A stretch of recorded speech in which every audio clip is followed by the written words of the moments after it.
Okay, I was born in 1923, July the 14th, and by a midwife. She done a good job. And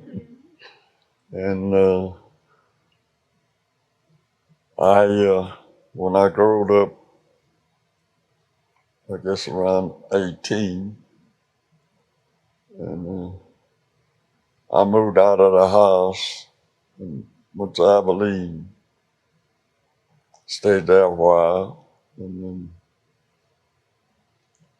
then I moved back home. We was living in Hamlin, Texas. And then I didn't like that. Then we moved to Crowerton. I didn't like that, so I come to Lubbock. I like that. I got a job at the tailor shop, Bandbox Cleaners, the name of it, spotting clothes. And I didn't like that. I wasn't making a whole lot of money. So I left there and went to construction. I worked there for 29 years. And I kind of retired from that and went to Covington. I worked 25 years there. Then I drove a truck for about 15 years. So I said to myself and the Lord, I'm going to go in business for myself. I started buying and selling cars, washing machines, bicycles, whatever I could get my hands on. And I made a good living off of that. God blessed me with 2 homes, 2 cars, 2 motorcycles, 2 lawnmowers, and a riding lawnmower. And so I married my first wife. Her name was Willie Lee Hope. One had two girls and 1 boy by her. And then we separated. She was a very jealous woman. And then I left out, and when I went to Covington, went to Lebanon Auto Auction, I met Vanell Martin, my second wife, and the boss man liked her working for the house. He asked me, was I married? I said, no, I couldn't afford it. He said, here's $25. Go get your license. So I got the license. The preacher, Reverend Stanley, y'all probably heard of him. I went over to his house and we got married. And it was history from there on up to here.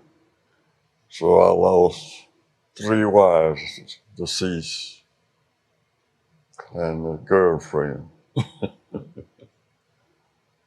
So I joined the church. I guess I was about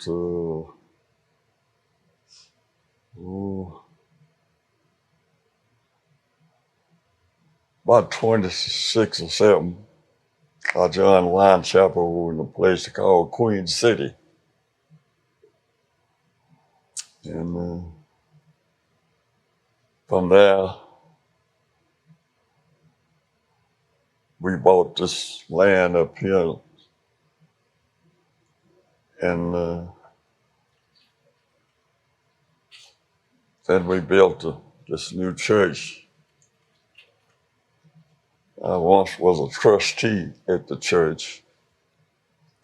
And we built it. And then we turned around and bought that land in front of the church over there. It was a gift to us, and we didn't take it, but I seen fit to go ahead and buy it, because someday the pastor wanted to make a church, but the membership wasn't big enough then, to put up a church, right?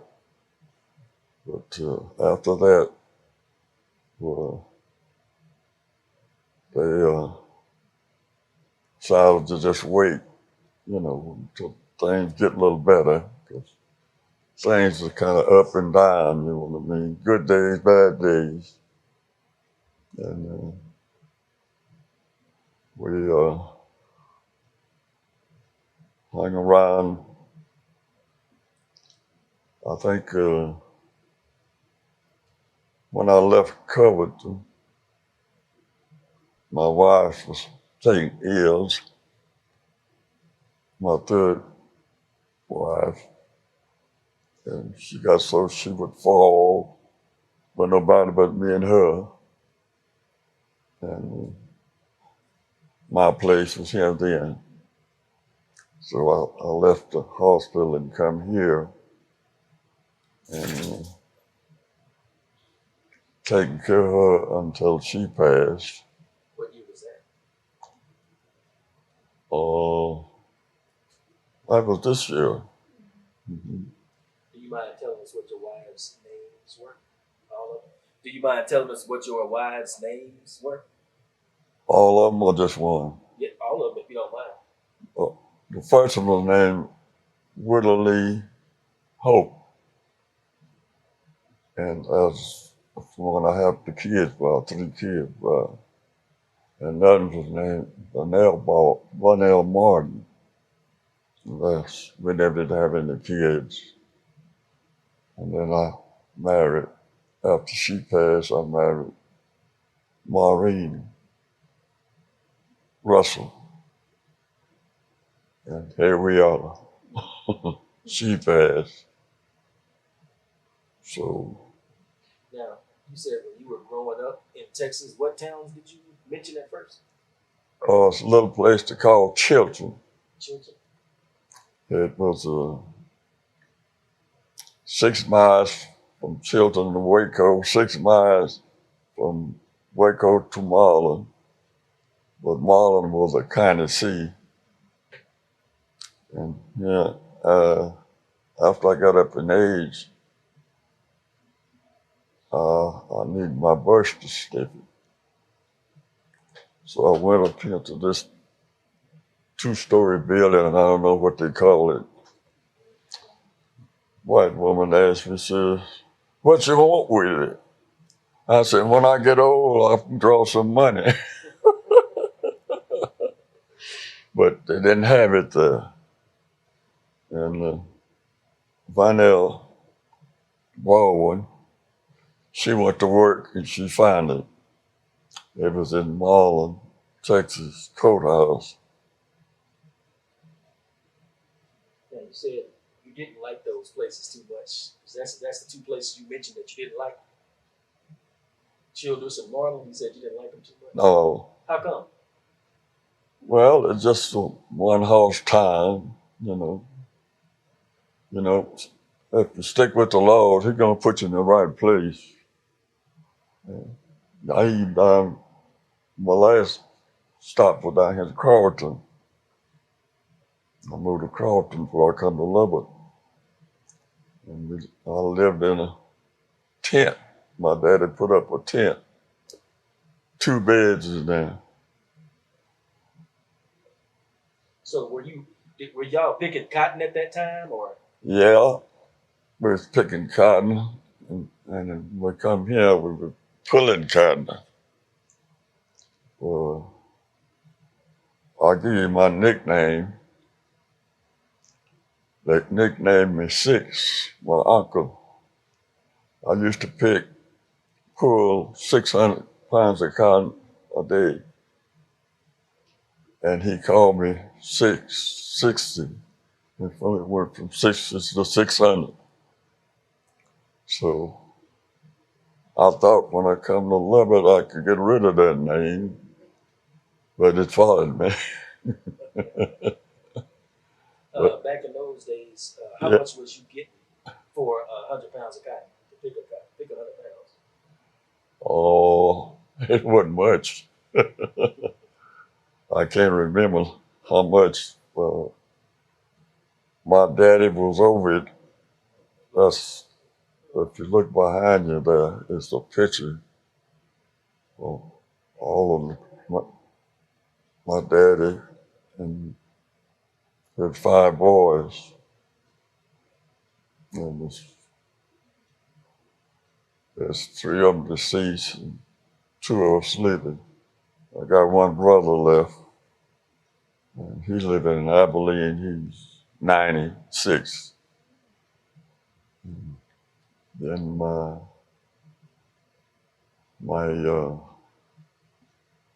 mother, she she was married to William Baldwin, and she was her mother was a half Indian before I got some of my curly hair from her. And so she, we were living in Hamlin then, and I always worked. I had a job. I never was without a job.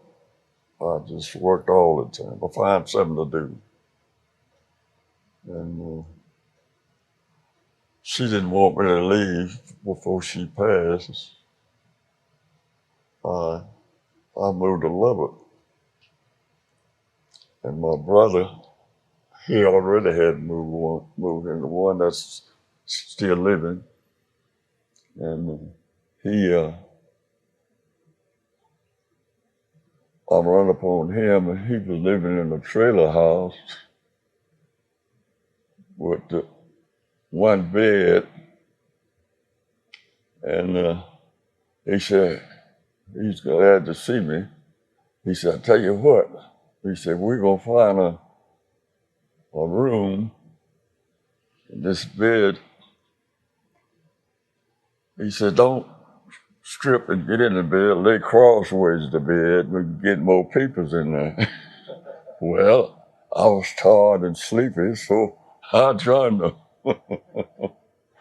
But the next day we got a motel room there. I forget the name. I think it was, I'm trying to think of the motel. Anyway, it was a black motel across there. And they rented me a room. And so me and my brother was living there. So all my buddies that was laying across the bed, sleeping with me, they wanted to come stay with me. So I would sneak them in at night, you know. It was tough on them, you know, it was real tough, you know. Nobody had a lot of money. And finally one day, I told them, I said, y'all have to leave for a day because the lady may wake up and find all of y'all in here for all of them. But anyway, it did happen. She said, sir, I know what's going on here. I said, yes, ma'am. She said, Mr. Baldwin said they're going to have to go. I said, okay, I'll send them on their way. So I left them, and me and my brother stayed there. What was your brother's name? Elgin Baldwin. Elgin. Yeah. And how many brothers and sisters total did you have? I had, there's 5 of us, 5 boys, and had 3 sisters. 3 sisters deceased, and 3 brothers deceased. There's just 2 of us living. It's one living in Abilene. Right. And his name is Elgin. Elgin Baldwin. Yeah. remember all the rest of your brothers and sisters' names?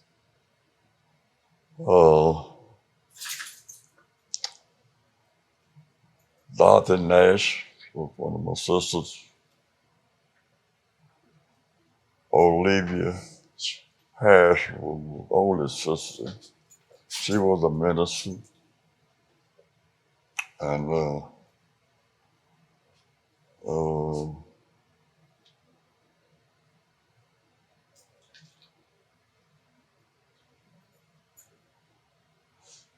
I'm trying to keep from calling them the nicknames. You can tell the nickname too if you don't mind.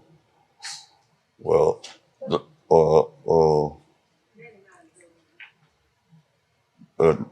the nickname was my other brother. He was a preacher. His name, we call him Obey. Obey. Yeah. But he deceased, you know. That was his nickname. But his real name was Wilson Baldwin. And he had a son named after him. Little Wilson.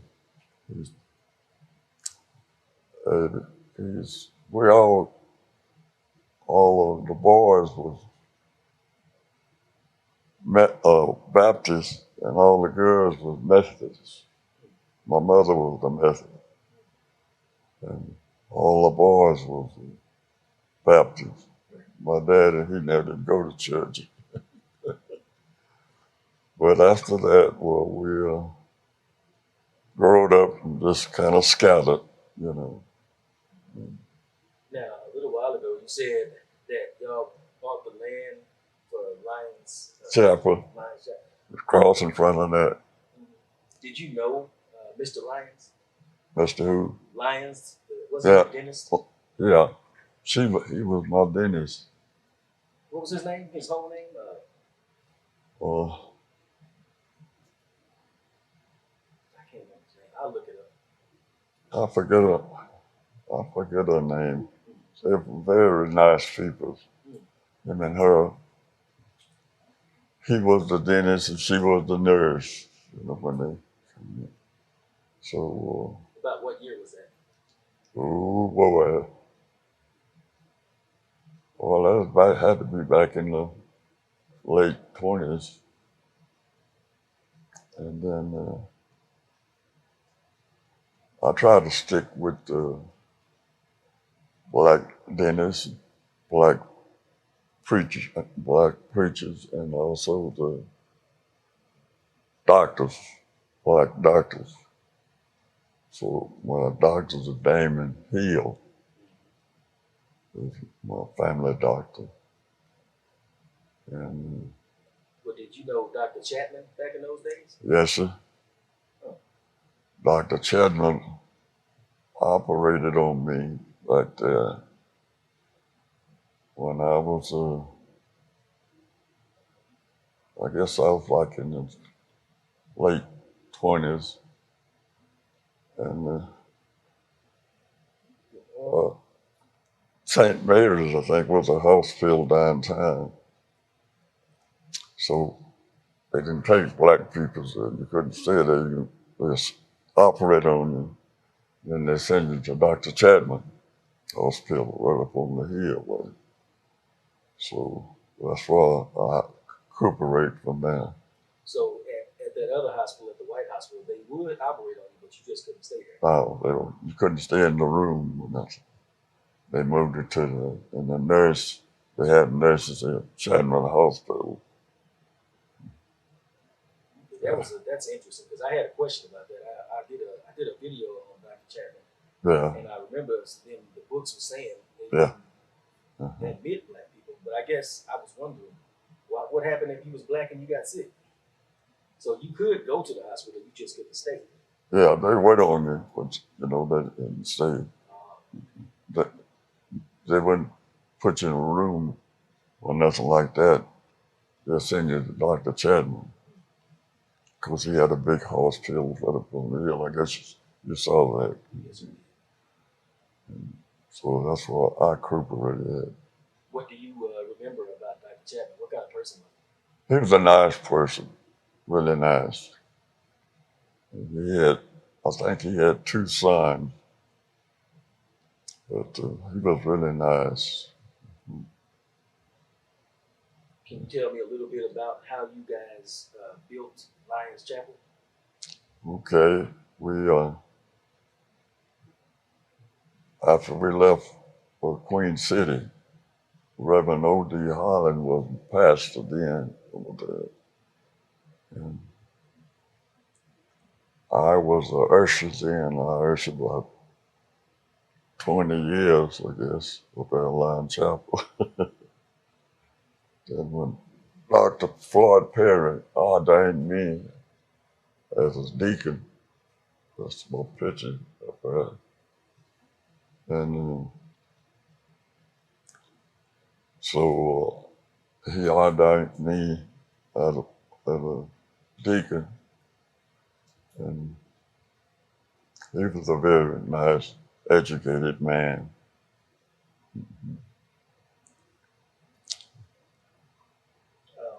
I heard you in church, I think yesterday, you said you laid down the parking lot of Lions Chapel. Yeah, the company I worked for, Kirk Construction, they let me, they did the work as cost, you know what I mean? They give me a big discount on them. Did all the parking lot that they have around the church there. That was a good deal. And you say you helped build Lubbock. You helped build Lubbock. Tell us a little bit about that. Okay, all of when they was building part with subdivision, I helped build all these parking lots around here, and all a lot through in White Town, went all over town building what they call them, suburban whatever it is, parking lots, and that was my job for serving all of the equipment, and I had a service truck with a 2-way radio in it, and it's kind of funny if I could in the evening when I quit time, I work overtime. I service everything up that evening before I go home. And that morning, all I had to do is pick up ice and put it to every one of them had a little jug or to have water in it. So I had to bring them ice out. That's all I had to do is go around and put the ice in them, because I had already serviced all the equipment for the next day. And then sometimes somebody fall short, doesn't show up. They call on me to take their place. I didn't know nothing about equipment, but I liked equipment. First thing they put me on a truck. I know how to drive a truck. And I was on my way out with a load of hot mix. And when I got to the gate, coming out of the shop out there by that feedlot, I rest down to get the shift, put in gear, and got the wrong gear. And up went the truck, dumped it right out in the middle of in the lot, hot mix. So then, of course, there was no problem with them. They got the loader to come out and scooped it up, put it back on there. Told me, said, now this is this and this and that. I said, I got it. Say, now I got it. Yeah, I got it. Then that was my first time, hauling hot mix. And then somebody was short again. They had a truck, but he was busy. He would haul some of the equipment. Some of it they couldn't haul. Them big old, I call them earth movers. You see them old big things that pick up dirt. We was out at Littlefield, got a job, so they sent me and another guy over there to drive them scrapers from Littlefield to Lubbock. Well, we was young and dumb. We got on the highway, we was running about 55 miles an hour. That's fast as they go. And here come the highway patrol. He pulled up beside us, turned the red light on us, stopped us, told us to slow it down. We slowed it down. Then he left. We went on back. He can't tell us what to do. We went back to the speed again. He done gone on. But I learned how to drive them. And then sometime when one come up sick or short, they put me on it. I learned how to run their scrapers. And whenever they buy a new piece of equipment, they would put me in it and take a picture of it. Well, I did it. Didn't cost me nothing. I should have made them pay me something for setting up there, but I didn't. What was their purpose for making you get up there? Having you get up there? Show it. It's a show. It's just a show. You know what I mean? Somebody's in them. Oh, yeah. Yeah. Brand new piece of equipment. Yeah. They set it up and then they take my picture. And then we go back to the hospital again.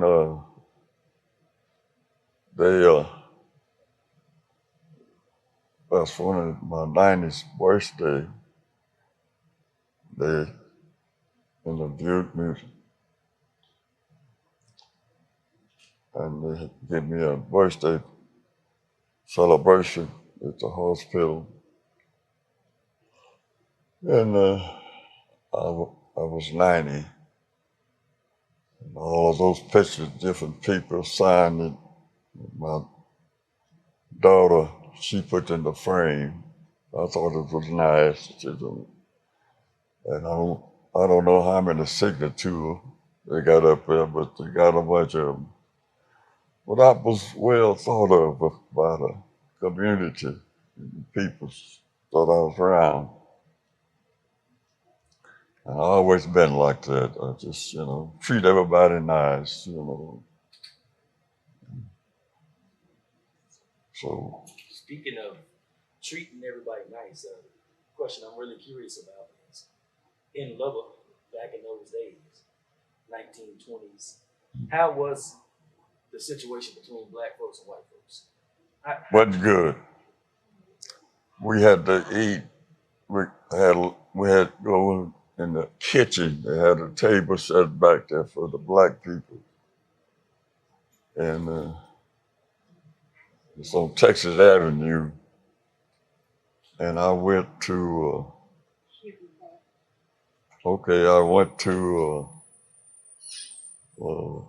had to eat in the back.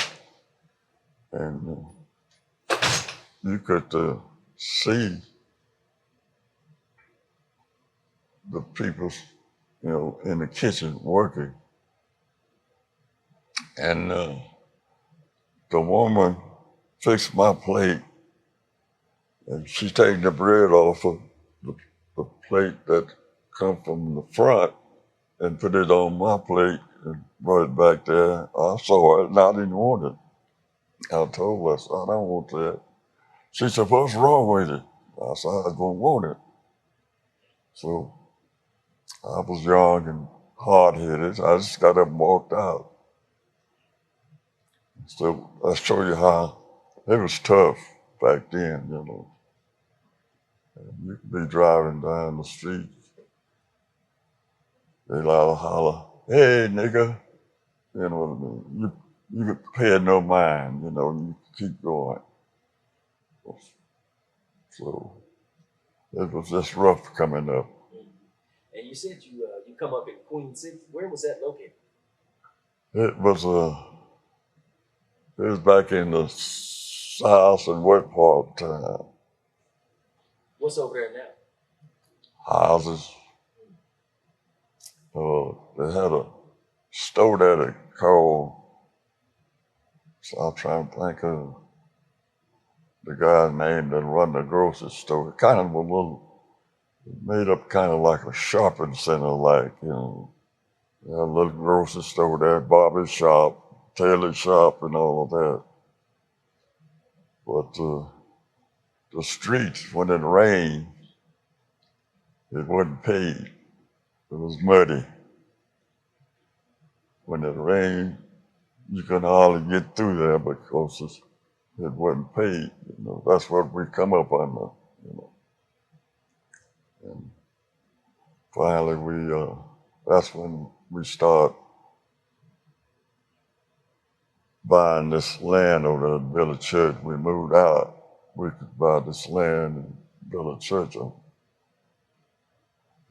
Did you actually help build the church, or was it? Well, I was part of the trustee then, yeah, and I was one of the overseers, you know, on it, and we got along good with the members, no problem. About what year was that when y'all built it?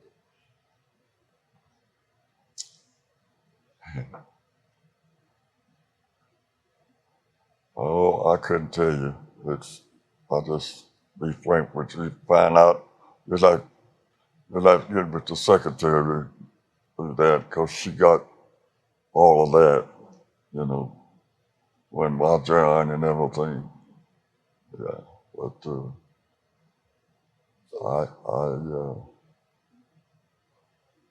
I can't think of what year it was, but it's back when things was kind of tough, you know what I mean? I was talking to Miss Howard, and she said that back in, I guess it was the 50s or the 40s, all this Canyon Lake right here, she said that wasn't even there. It was some guy's land with cows. You remember that? Yeah. They had a time trying to, white man owned all that. They had cows all up and down there. And they finally got them. They finally took them over. The city bought it out. And now the city wants to buy us out. They want us over here. They like being around the lake, you know, water and stuff like that.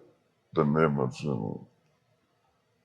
So I get a letter once a month. Do you want to sell? I don't answer because I ain't ready to sell. I'm not going to sell. I didn't buy it to sell it. I bought it to live. So. Do you have anyone to pass your home on to after? Oh yeah, I have my youngest daughter. She's over everything that I own. Yeah. I just want to make sure that we had a Mrs. Howard up there at Lions Chapel Friday. They had a workshop on how to keep your home in the family. So that's why I was asking to see if you need some help with that. Yeah. But if you got it taken care of, that's really good. I'm scheming. I got her picture, her husband's picture. I'll get it.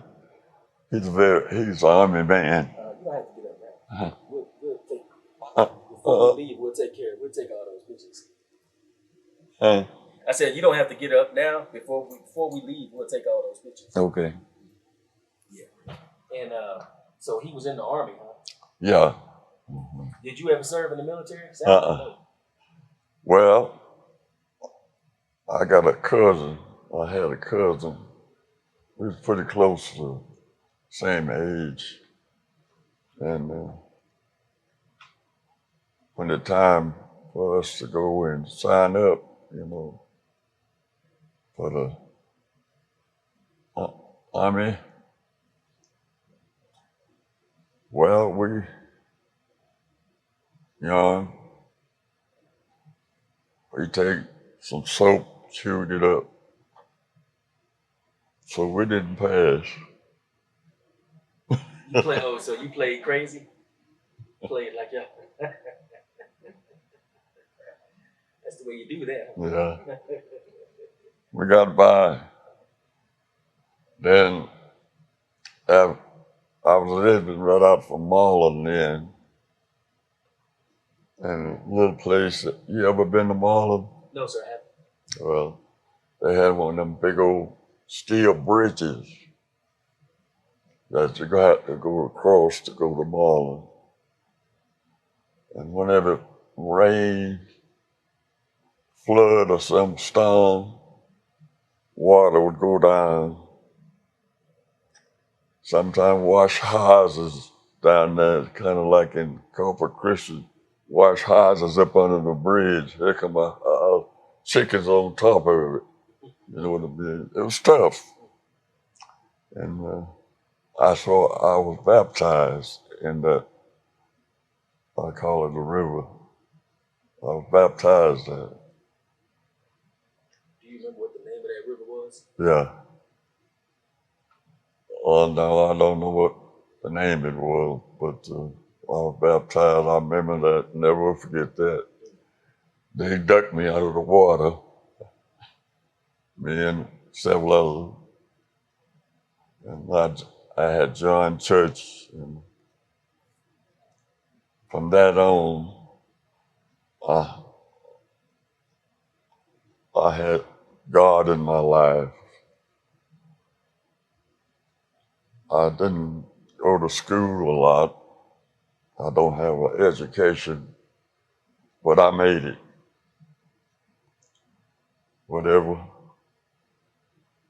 I go to do, I pray about it, ask the Lord about it. Like here in town, I can go anywhere in town. You name it, I find it. So I come a long way. It's all about faith. Faith, yeah. Live a mother's faith, daddy's faith. They taught us, they brought us up well. Did you tell me your parents' names? Laura Baldwin, and my dad was named William Baldwin. Just what did they do for a living? Well, my mother never did work outside. She just stayed at home and take care of the kids. But my daddy carried us and put us in the field. We chopped cotton, we pulled cotton, and whenever they had remember you heard of the WPA? Yes, sir.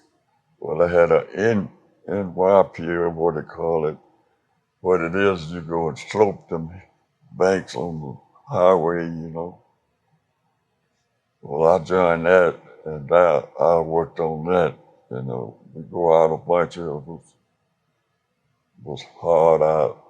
We go up to, like going to Carpenter, down that canyon. We get up and slope them hills and make them look pretty. Which y'all just used, that was manual labor too, huh? Yes, yeah, manual labor. Do you remember what the pay was for that? Wasn't much. No, I don't. And then they had a place, you know, they give away groceries, you know, once a month when I was living in Carpenter. And I built me a little wagon, and I went to people that got groceries, like ladies got groceries, and you know, had a handful, they couldn't tote it all. put it on my little wagon and carry it to the house. They give me 25 or 30 cents or something like that. I made a little money doing that. Always working, doing something to help somebody. Yeah. I remember yesterday in church, was it not this morning in church? You said you you wasn't still. You was always working. Oh yeah, always working. Something. I bought washing machine, bicycle, anything that'll sell. People buy it then, back in days, And, I had a wreck about first of last year, tore up my pickup, and tore up my pickup, and they beat me out of my money. They said I was in the wrong. I was making a left-hand turn, and I had to look both ways. I didn't see anybody. To let you know that I was wrong, we both hit sideways. It knocked my front bumper off and radiated, and it bent the driver's side door. Hit it, and then I rolled. It knocked me out. My airbag went off, and that knocked me out for about a few seconds. When I come to, my truck was still running, and I got it over to the curb and then got out and then trying to, come to myself. I was still kind of dizzy. And I know the thing, they was loading my truck up on another truck. And I had to get my insurance paper and everything out of the truck, if it's going to take it to the record yard. But I woke up in time to get it and got it all out. And they didn't give me no ticket. I don't think they gave them no ticket. But anyway, my son-in-law was over because he had me in my same insurance that he had. And the next day, we went up here on the hill of this police station there to talk to him about, he'd done gone on a vacation, they said. Well, you know what that means. He didn't want to talk to me. I figured they did me wrong, but, I just turned it in the hand of God, let it alone. And so that was that.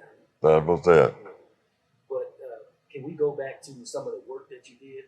Thinking about all of your career working, what was the job that you most enjoyed, and what was one of the things that you did that you was most proud of? Driving a truck with a two-way radio in it.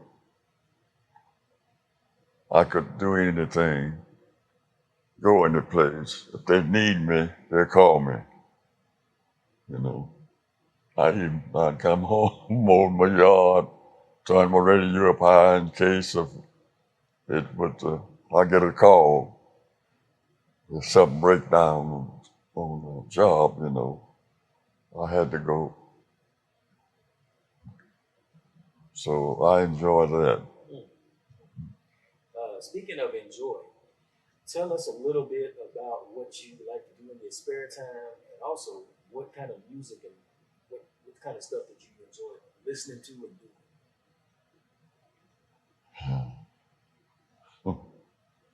Well, it's no sin to listen. It's I guess it's a sin if you act with it. I enjoyed Whitney Houston, B.B. King. That's back when everybody was doing their thing. So I enjoyed rhythm and blues a lot. And, Before that time, before Whitney Houston, B.B. King, can you think of any old time groups that people might not know of today that you used to like? music that she found. Uh,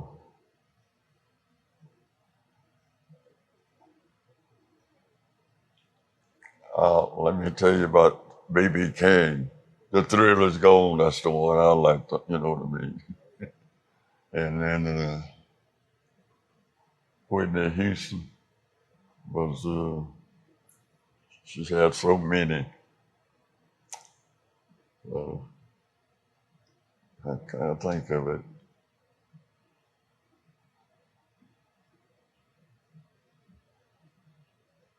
Well, I have another question.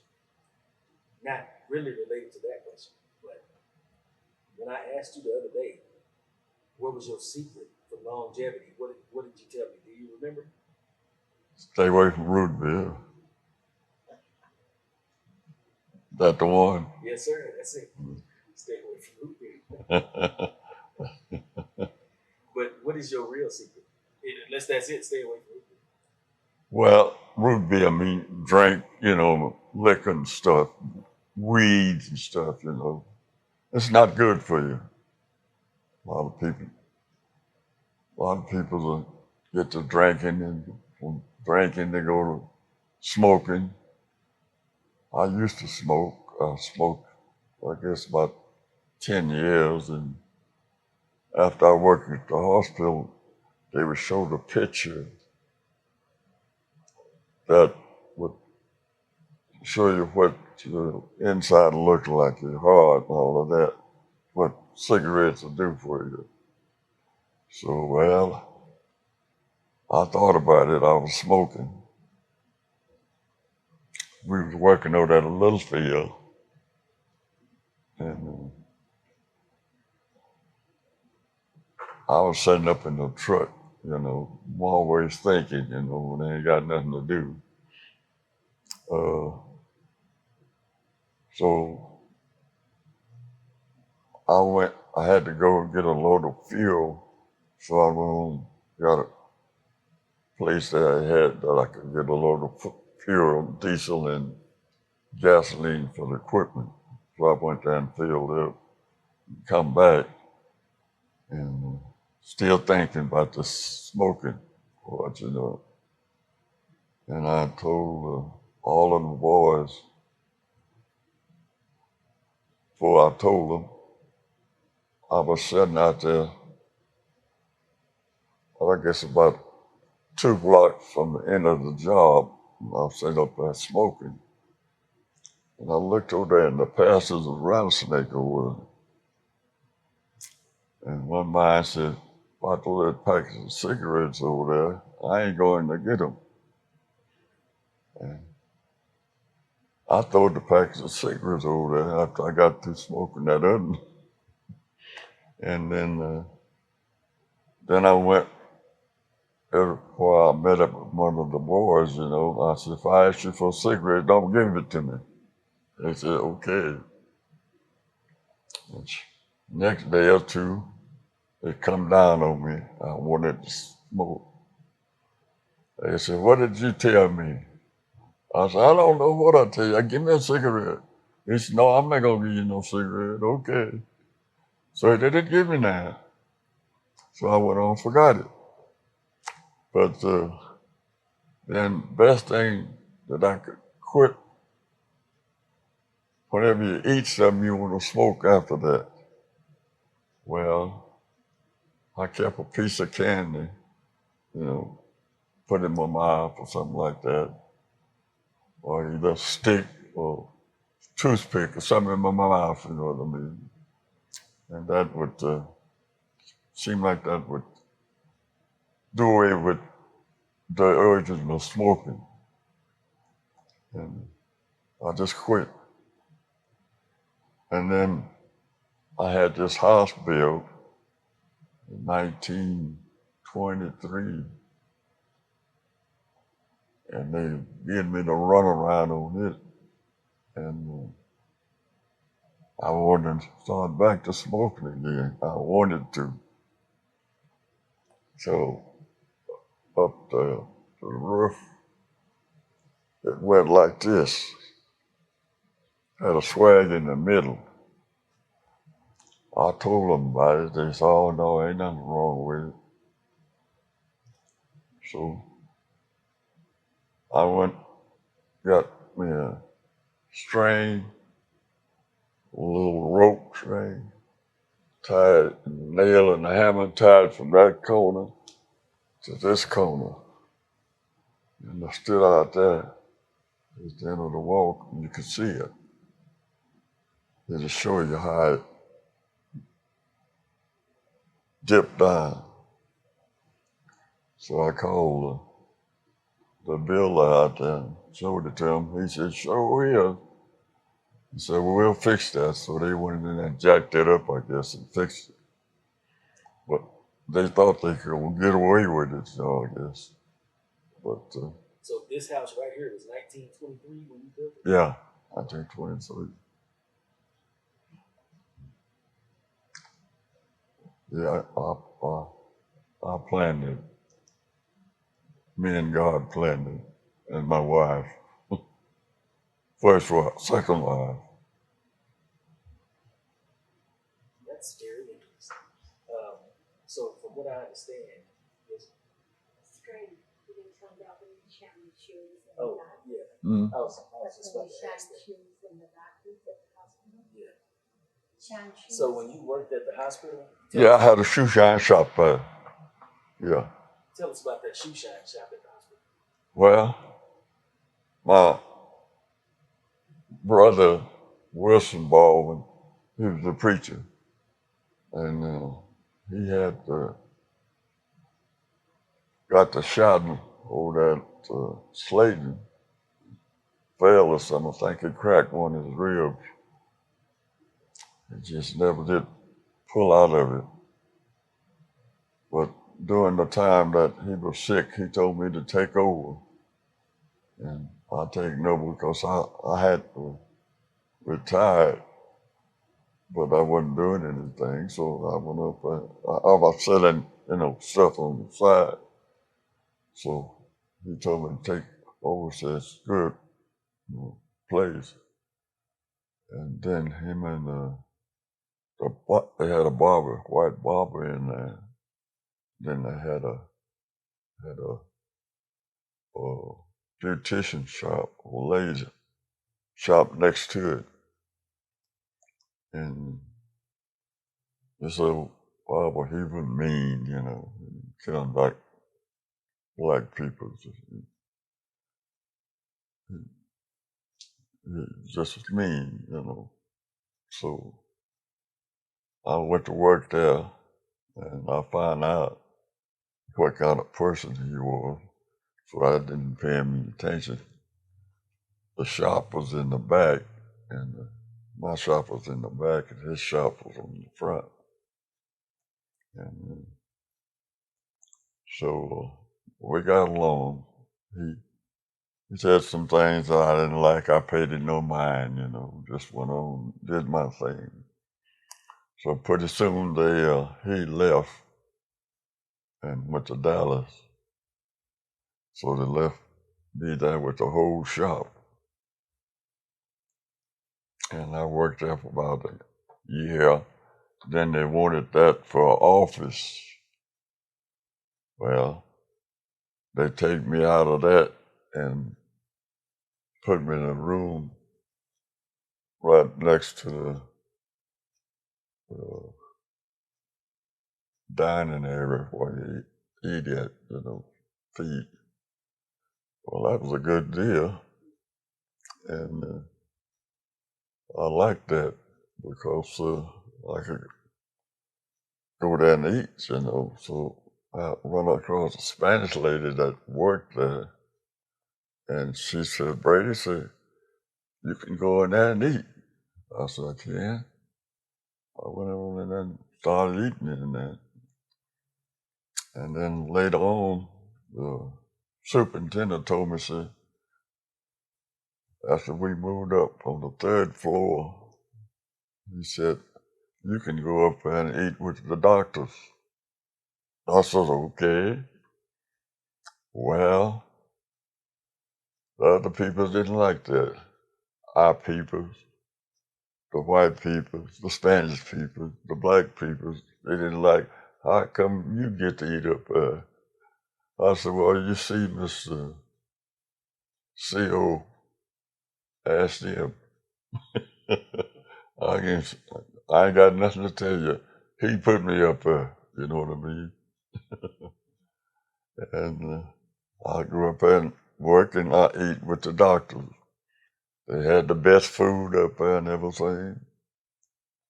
And I went to taking stuff home. My wife didn't have to cook. All she had to do is put it in the microwave, kind of heat it up. That was wrong. She started eating a lot of stuff. You can see what size she is when I first met her. But she had blowed up. And then finally, I said, girl, you eating too much. Oh, they say if you get sick, you won't lose a lot of weight. I don't want to be, poor. She'd rather be heavy if you start losing weight. But I didn't change that. That's her body, So that's what she did. And so happened she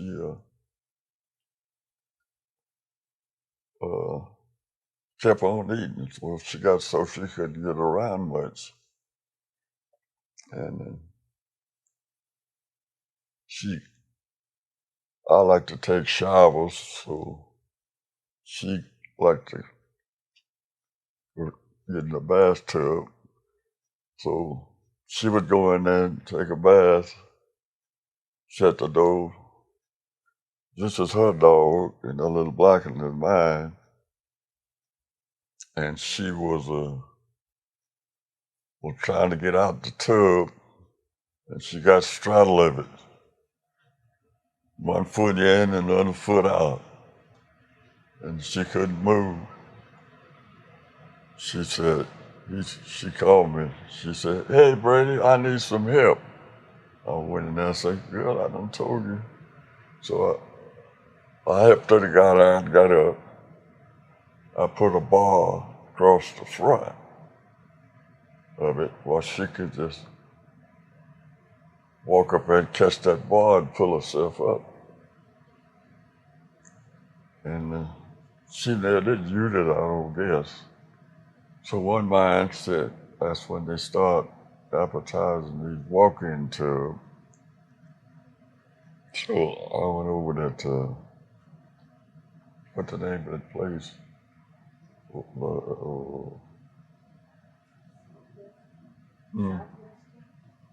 Southwestern? No, that big. Probably Home Depot or Lowe's. Home Depot or Lowe's. Yeah, Home Depot. I went over there Home Depot and I ordered a walk-in tub. You just step in it. And it took us about 3 months to get it. They got it put in. And she liked it. And later on, she was in there taking a bath. She had the door closed. And I was watching TV and the phone rang. And I was talking to her son. And the dog was at the door in the hall, that barking and going on. So I told him, I said, let me go see what's wrong with the dog. And she had got in the tub, water. I think she went to sleep, you know. But she didn't want to touch that. She said she was dreaming. But when you dream, you have to be asleep, I guess. You can't dream awake. But she wouldn't let that touch her. But she slid off of the seat down into the bottom of the tub, the walk-in tub. Couldn't get out. They had a bar on the side of the tub, but she couldn't get out. And anyway, when I walked in the hall, I heard, "Help, help, help." I opened the door, and that's what I saw. Well, first thing I thought about, I run in here and throw the switch that stopped that water and everything. Before I got the background there, she done opened the door. Cry me a river. Water was everywhere. Let all the water out. Then she's still in the tub. That didn't help anything. It kept her from being drowned, you know, because the water done got up like that. And so I called this thing. All I do, push a button. They was here about 20 minutes, 15. It take 4, 5 people to get her out of the tub. And they got her out and put in the ambulance. She wanted to get in the ambulance with them. I had to hold her back. And when the ambulance hit Canada for the hospital, she went running up there behind it, you know, with me. She wanted to go. She ran all the way to the hospital? No, she just ran up there. After she couldn't catch up with her, she turned back, come on back. But after she went in the hospital, she stayed in there a week. And they put her in the windmill, they call it, to recuperate. And she was doing good, riding a bike, and doing real good. And then the 2 weeks was up. I went up and picked her up. I would go up there every day. And she was supposed to keep exercising, walking.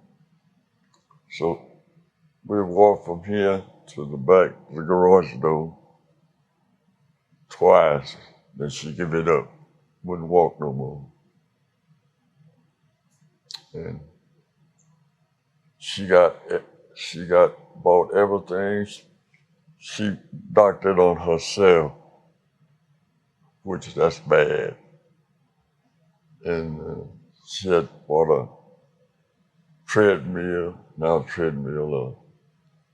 a bicycle, and then bought the peddler or another one that you sit down.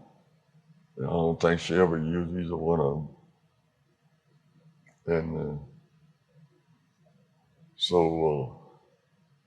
from then, she just went to go and kind of down, you know. Got so she couldn't hardly get up. Got so she couldn't sleep in the bed because it was hard for her to get up. So she got one of those chairs that stand you up, you know. And so she would sleep in it. And she had a pillow that she would sit on. And a lot of times, she'd be sitting on the edge, you know. And I said, "You don't need to be sitting on the edge." I said, "You'll fall out." I said, "Get back in the chair. Take that pillow out." And she didn't do it, but it was kind of funny, but it wasn't funny. It was kind of funny to me. She woke me up one morning No, it wasn't morning, it was in the middle of the night. She said, Brady, Brady. I said, yeah. She said, I'm down here. Down where? And they had just a little light, I couldn't see. Well, I turned the light on. She was sitting on the floor down there. And I got up. I said, what you doing down there? She said, I slid out of the chair. So she and I got one of them little things that handle you put on the other that could pull her up. Well, I couldn't pull her up, but she was too heavy. And so I punched the button, and the ambulance was here, and they come in. He got an arm around and picked her straight up, sat her back in the chair. And then from then on, she just got to learn. She was an educated lady. She finished college. She was a smart lady. She made just a lot of the drapes that go in the back of the house. And she sent a check every month to this children's hospital, what you call it? What cancer hospital? St. Jude. St. Jude. Every month she sent them a check. She didn't have to pay nothing. I paid all the bills. And but when she did anything, she bought from $200 to $300 worth of groceries. Then she wanted me to pay half of it. I pay half of it, But most of it was medication and stuff that she used, And I would pay my half, And come on, that's when my central heater went out, all of it, air conditioning went out on me. It cost me $4,000 to buy it, $300 to put it in. I thought maybe she would help me, but she didn't. I went on, paid cash for it, and got that fixed. My rent house, the refrigerator went out. My daughter went and bought the refrigerator and put it in there. I paid for it. Got that fixed. The wall heater, one of the old wall heater, it went out. I put that in there. And the people that's living in there, they're pretty nice people. But the governor or the city pay half and they pay other half, whatever you call that kind of stuff. She joined that.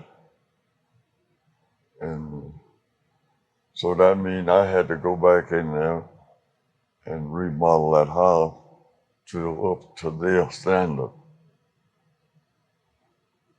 And they said it had a gas leak, and it did. That cost me $800. It's everything was just cost. I got that fixed, and then the stove went out, cook stove went out. Well, I just had bought me a cook stove, put it in there, and I had an oven sitting out there. I said, I'll put this in the rent house. This is what better stove. And I put it in there, used it for a good while. And then as they was checking it, the light in the oven was out, you know. But you know how they said it was too old. They taking it out. They didn't buy another one. Well, let me back up. It take me 3 months to get a stove for myself because they had the audit, and they every month they would bring a stove out. The first they brought out was a white one, and I didn't order a white stove. I told them I didn't order a white stove, so they had to take it back, Home Depot. And then next time, here come a Mexican the next month, brought a stove, something wrong with the door. I said, I don't want it. He said, we're going to knock something off. I said, I don't want it. And the next week, they brought a stove. Something was wrong with it. I wasn't expecting it. They brought it out one morning and said, we got you another stove. I went out there and checked it out. I said, it was bent on the side. Freight, you know, hauling and stuff like that. You come up sometimes bent stuff. They think we ought to accept it. I told them I didn't want it. So then they come back, I guess 2 or 3 weeks after that, and brought that stove I got in there, and it was perfect. I said, I'll take it. And then I took mine and put it up there, what I had. And they said it was old, but it was good. It was burning, all it needed is a bulb, and it was old, but it was working. And so they what you call it, they discharged it, said it wasn't no good. I didn't argue with them. So I had to order one for that, and it took 2 or 3 months to get hit. You know, things was tied up down there. Truckers, they got plenty of truckers, but they didn't have no drivers. So I drive it, haul it. Then they're building these new houses around here. They putting the hot stoves in them. So we had to wait. What hospital did you used to work at? I wanted to make sure we get that detail. What hospital did you used to work at? I wanted to make sure we got that detail. Covington. Covington? Yeah. Hospital. Where was that located at? On 19th Street. Okay. Mm-hmm. It's Methodist now. No, it was Methodist then, it's Covington now. Oh, gotcha. Yeah, I remember Methodist Hospital. Yeah. Sure do. Yeah. Mr. Baldwin, I've been taking up quite a bit of your time today. I'm not going to keep having you talk to me too much longer, but I just wanted to ask, was there anything else that you wanted to tell us about? Anything that you want people going forward to know about those times, or about you, or about your family? Anything important in life that you, life lessons that you want to impart to us? Oh, not really. You know, just as trying to be a Christian. You know, you talk to people, you know, try to show them the way, you know, help them. I try to help them on, tell them about different things, how I made it, how I got it, you know. Back in the old days, the people said, they tell some of the kids, so you never amount to nothing. Well, I proved to them that I amount to something. You know what I mean? I made a living between me and God. God helped me to process everything I have. Everything I got is paid for. I don't owe nobody nothing.